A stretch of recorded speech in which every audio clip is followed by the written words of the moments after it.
Hi, I'm Father Joe. Recently I bought a used car, from a priest friend of mine who was an exorcist, but the car, it was repossessed. Suppose I shouldn't tell you it was a gremlin? All right, this week.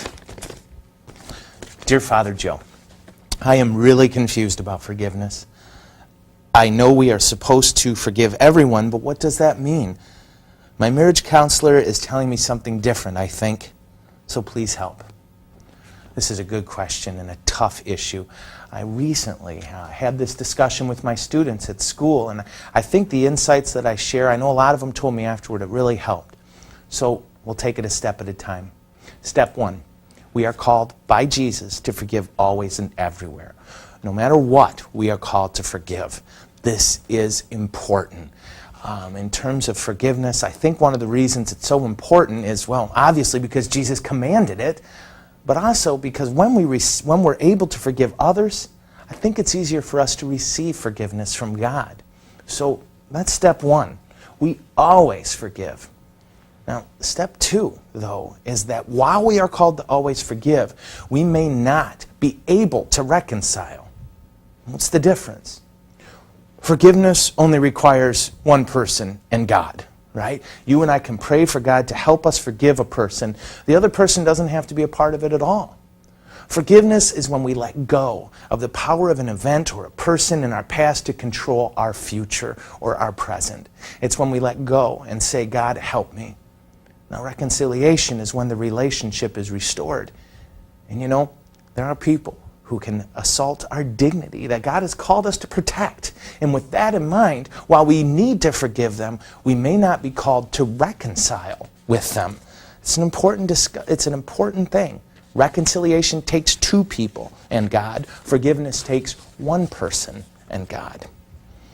Now, it's essential that we keep in mind, in terms of reconciliation, that our God-given dignity is something we must protect.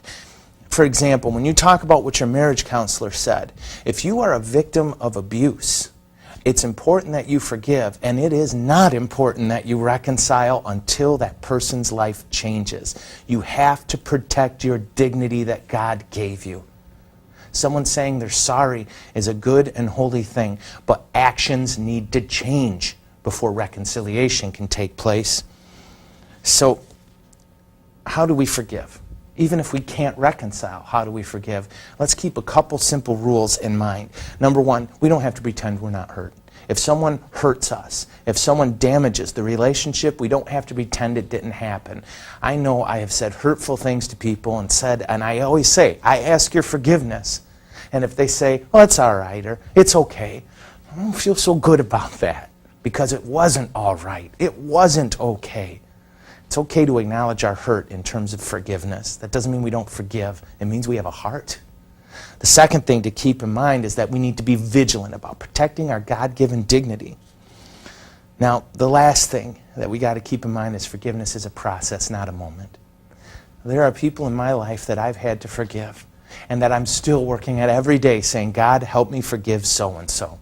The first step is when we desire to forgive a person. Or, God help us, we may have to pray for the desire to forgive. That's fine. That's starting on the process.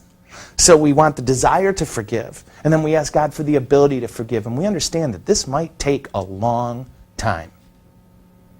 Keep in mind, there will come a day when we recognize that through God's grace we have gotten stronger and we're ready to move on. Now here's a cool thing. God's forgiveness of us is effortless and instantaneous. You and I have to work for it. God doesn't. And we can enjoy that every day of our lives. Enjoy another day in God's presence.